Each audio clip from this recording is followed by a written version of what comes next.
Hello and welcome to McIver's Grant Public Library's Chapter Book Storytime. We are reading Percy Jackson and the Olympians, The Lightning Thief. This book is written by Rick Riordan. He wrote the words, so he's the author. And John Rocco did these wonderful illustrations.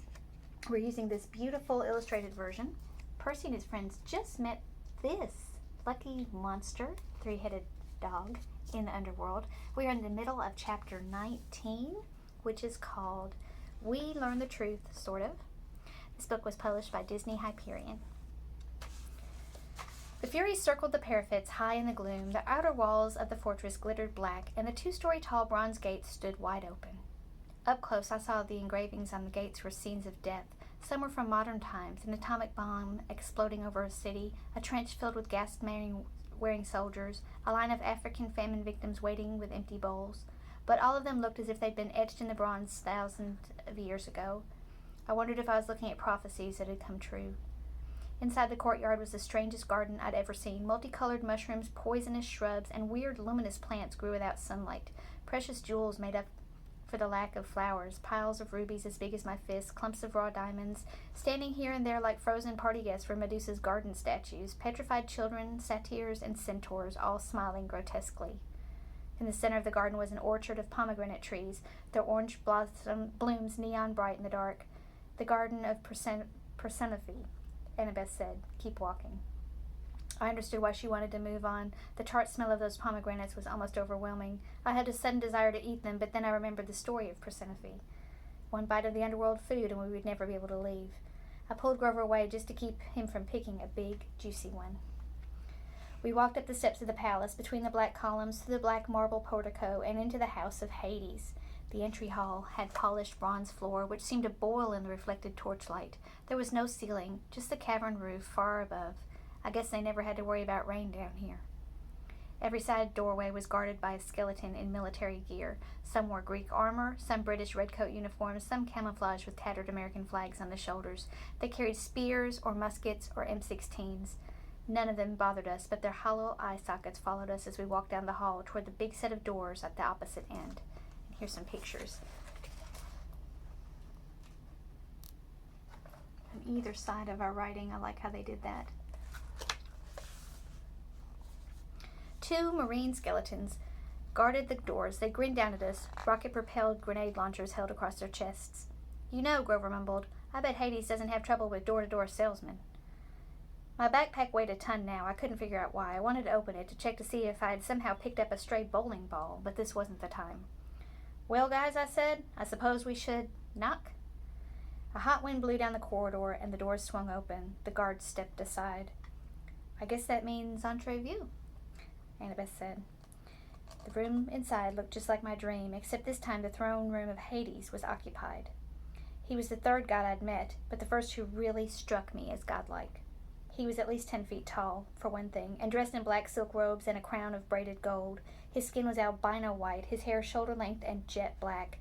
He wasn't bulked up like Ares, but he radiated power. He lounged on his throne of fused human bones, looking lithe, graceful, and dangerous as a panther. I immediately felt like he should be giving the orders.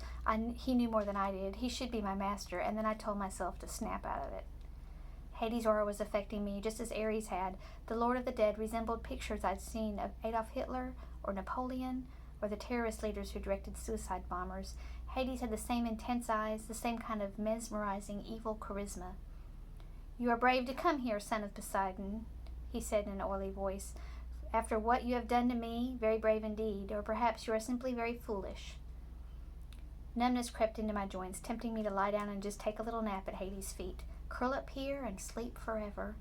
I fought the feeling and stepped forward. I knew what I had to say. Lord and Uncle, I come with 2 requests. Hades raised an eyebrow. When he sat forward in his throne, shadowy faces appeared in the folds of his black robes, faces of torment, as if the garments were stitched of trapped souls from the fields of punishment, trying to get out. The ADHD part of me wondered, off task, whether the rest of his clothes were made the same way. What horrible things would you have to do in your life to get woven into Hades' underwear? Only 2 requests, Hades said, arrogant child, as if you have not already taken enough. Speak then. It amuses me not to strike you dead yet. I swallowed. This was going about as well as I'd feared. I glanced at the empty, smaller throne next to Hades. It was shaped like a black flower, gilded with gold. I wish Queen Persephone was here. I recalled something in the mist about how she would calm her husband's moods. But it was summer. Of course, Persephone would be above in the world of light with her mother, the goddess of agriculture, Demeter. Her visits, not the tilt of the planet, created the seasons. Annabeth cleared her throat. Her fingers prodded me in the back. Lord Hades, I said, look, sir, there can't be a war among the gods. It would be bad. Really bad, Grover added helpfully. Return Zeus's master bolt to me, I said. Please, sir, let me carry it to Olympus. Hades' eyes grew dangerously bright. You dare to keep this pretense after what you have done? I glanced back at my friends. They looked as confused as I was. Uncle, I said, you keep saying after what you've done. What exactly have I done? The throne room shook with a tremor so strong they probably felt it upstairs in Los Angeles.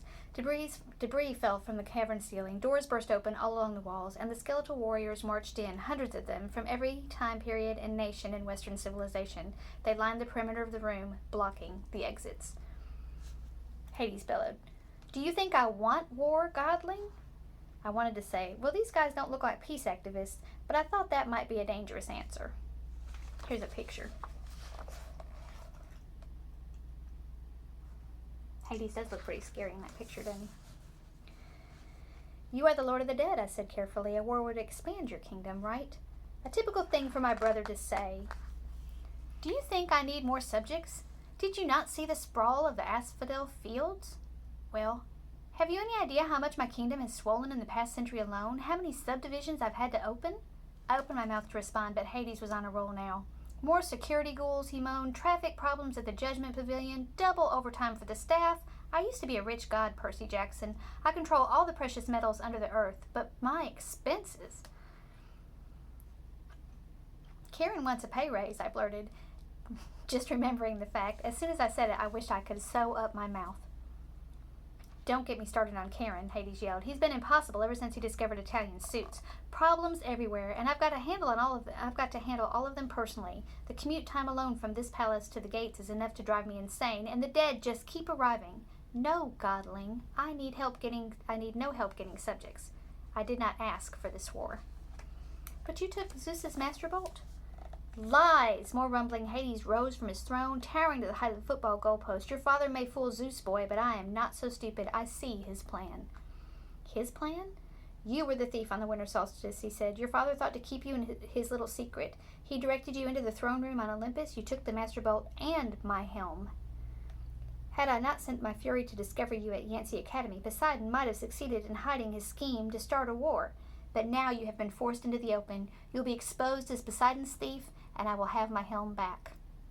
But Annabeth spoke. I could tell her mind was going 1,000,000 miles an hour.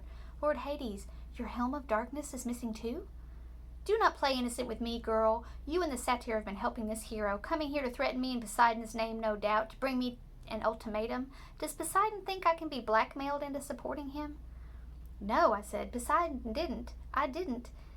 I have said nothing of the helm's disappearance, Hades snarled, because I had no illusions that anyone on Olympus would offer me the slightest justice, the slightest help.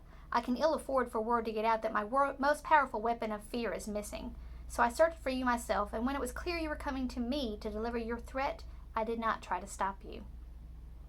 You didn't try to stop us, but return my helm now, or I will stop death. Hades threatened. That is my counter-proposal. I will open the earth and have the dead pour back into the world. I will make your lands a nightmare, and you, Percy Jackson, your skeleton will lead my army out of Hades. The skeletal soldiers all took one step forward, making their weapons ready. At this point, I probably should have been terrified. The strange thing was, I felt offended. Nothing gets me angrier than being accused of something I didn't do. I've had a lot of experience with that. You're as bad as Zeus, I said. You think I stole from you? That's why you sent the Furies after me? Of course, Hades said. And the other monsters? Hades curled his lip. I had nothing to do with them. I wanted no quick death for you. I wanted you brought before me alive so you might face every torture in the fields of punishment. Why do you think I let you enter my kingdom so easily? Easily? Return my property. But I don't have your helm. I came for the Master Bolt. Which you already possess, Hades shouted. You came here with it, little fool, thinking you could threaten me. But I didn't. Open your pack, then. A horrible feeling struck me. The weight of my backpack, like a bowling ball, it couldn't be. I slung it off my shoulder and unzipped it. Inside was a 2-foot-long metal cylinder, spiked on both ends and humming with energy. Percy, Annabeth said. How? I don't know. I don't understand. You heroes are always the same, Hades said. Your pride makes you foolish, thinking you could bring such a weapon before me. I did not ask for Zeus's master bolt, but since it is here, you will yield it to me. I am sure it will make an excellent bargaining tool. And now, my helm. Where is it? I was speechless. I had no helm. I had no idea how the master bolt had gotten into my backpack. I wanted to think Hades was pulling some kind of trick. Hades was the bad guy, but suddenly the world turned sideways, and I realized I'd been played with. Zeus, Poseidon, and Hades had been set at each other's throats by someone else. The master bolt had been in the backpack, and I'd gotten the backpack from... Lord Hades, wait, I said. This is all a mistake. A mistake, Hades said. The skeletons aimed their weapons. From high above there was a fluttering of leathery wings, and the three Furies swooped down to perch on the back of their master's throne. The one with Mrs. Dodd's face grinned at me eagerly and flicked her whip. There is no mistake, Hades said. I know why you have come, and I know the real reason you brought the bolt. You came to bargain for her. And that is the end. Well, that's what we're going to stop. Well, it's not the end of the chapter. We're going to read a little bit more next time. We're going to see what happens. I hope you're enjoying it. Please tell me about what you like and don't like in the comments below, or join Read Squared and tell me in those comments, okay? All right, thank you for coming. Have a great day.